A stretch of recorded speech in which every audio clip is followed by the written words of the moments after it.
Peter Greene, intense and unforgettable character actor known for Pulp Fiction, The Mask, and Training Day, dies at 60. Peter Greene, the gravel-voiced, razor-edged character actor whose chilling performances made him one of Hollywood's most recognizable screen villains of the 1990s and early 2000s, has died. He was 60. Greene was found dead Friday in his Manhattan apartment, his manager Greg Edwards confirmed to TMZ. According to Edwards, concern arose after a neighbor heard music playing loudly throughout the night. When repeated knocks at Greene's door went unanswered, the neighbor contacted authorities. Police conducted a wellness check and discovered Greene deceased inside the apartment. No foul play has been reported, and the cause of death has not yet been determined. The news of Greene's passing was first reported by the New York Daily News and quickly reverberated through the film community, particularly among fans of gritty crime dramas and character-driven cinema of the 1990s. For many moviegoers, Greene's face, sharp-featured, intense, and often menacing, was instantly recognizable, even if his name was not always top-billed. Yet his impact on film was undeniable. Peter Greene belonged to a rare class of actors who could elevate even the smallest role into something unforgettable, leaving a lasting imprint with just a handful of scenes. Peter Greene was never the conventional Hollywood leading man. He did not rely on charm or glamour.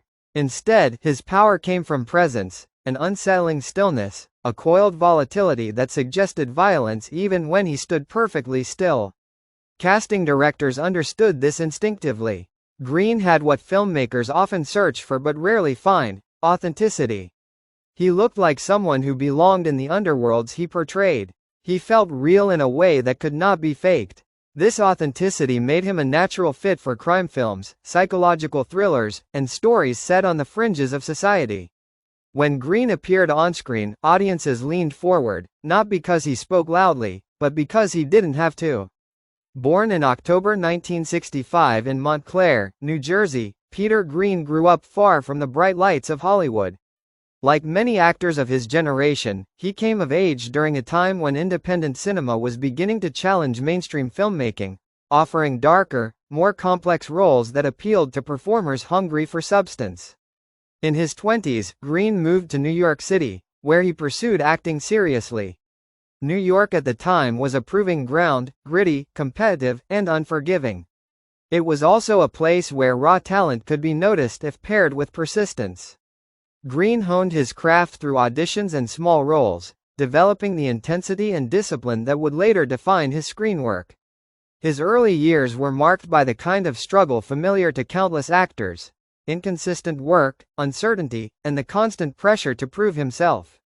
Greene made his on-screen debut in 1990 with an appearance on the NBC crime drama Hardball. While the role was small, it placed him squarely within the genre that would come to define much of his career.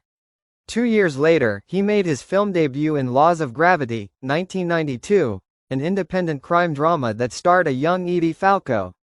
The film, steeped in urban realism and moral ambiguity, provided Greene with an ideal canvas. It was not a flashy production, but it was serious, grounded, and character-driven, exactly the kind of environment where Greene thrived. That early performance helped establish him as a reliable presence in gritty storytelling, and it caught the attention of filmmakers looking for actors who could bring realism to darker material. Greene's career reached a pivotal moment when he was cast in Quentin Tarantino's Pulp Fiction, 1994, a film that would go on to redefine modern cinema. While Pulp Fiction is remembered for its iconic leads and endlessly quotable dialogue, it was also populated by a roster of unforgettable supporting players. Greene's appearance, though brief, placed him within a cinematic landmark that continues to be studied, quoted, and celebrated decades later. Working with Tarantino aligned Greene with a new wave of filmmakers who valued distinctive character actors as much as stars. It also cemented his association with bold, boundary-pushing cinema. If Pulp Fiction introduced Greene to a wider audience, The Usual Suspects, 1995, solidified his credibility within prestige filmmaking. Directed by Bryan Singer, the psychological crime thriller became one of the most acclaimed films of the decade, praised for its layered storytelling, iconic twist ending, and ensemble cast. Greene's role added texture to a film built on deception and moral ambiguity. Though not a leading character, his presence contributed to the film's oppressive atmosphere. Another example of how Greene could enhance a project simply by being part of it. For character actors, films like The Usual Suspects are career-defining not because of screen time, but because of association. Greene was now part of a cinematic canon. In 1994, Greene appeared in The Mask, starring Jim Carrey, a wildly successful film that blended cartoonish comedy with crime elements. Greene's role as Dorian Tyrell, the film's primary antagonist, showcased a different dimension of his talent. Even within a heightened, surreal world, Greene's villain felt dangerous and grounded. His performance provided a necessary counterweight to Carrey's manic energy, anchoring the film's conflict and real threat. It was a testament to Greene's versatility that he could convincingly inhabit both ultra-realistic crime dramas and stylized comic book worlds without losing credibility.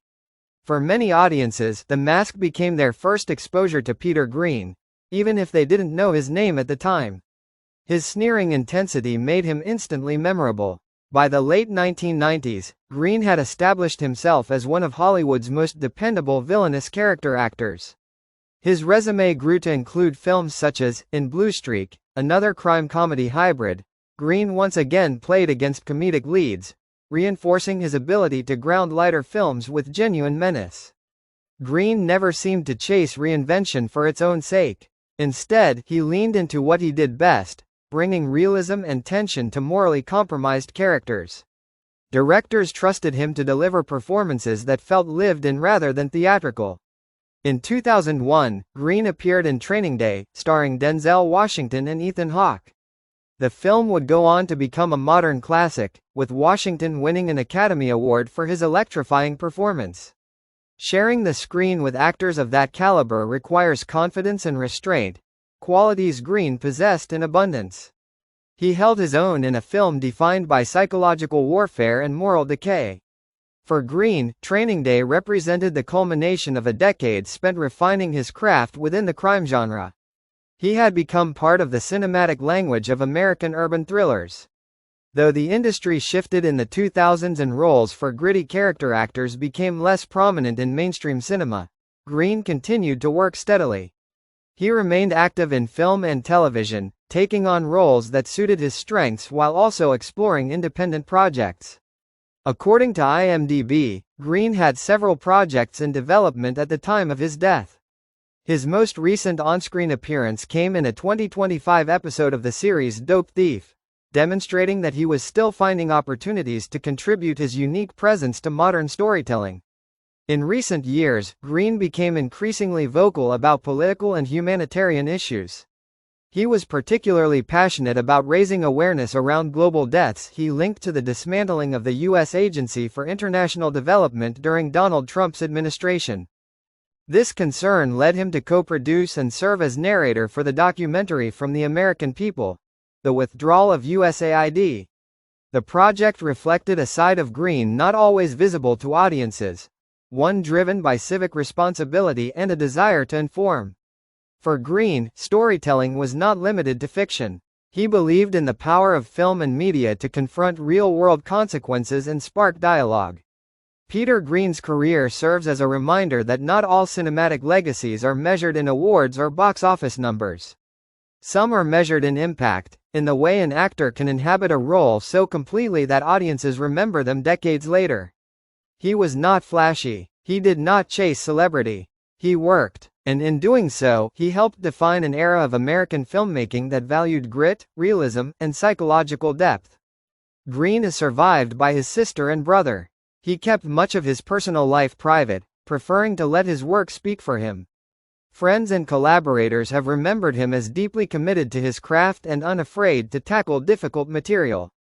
Peter Greene may never have been a household name, but his face, his voice, and his performances are etched into the collective memory of filmgoers.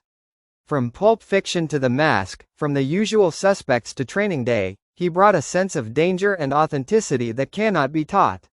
In an industry often obsessed with stardom, Greene proved that character actors are the backbone of great cinema.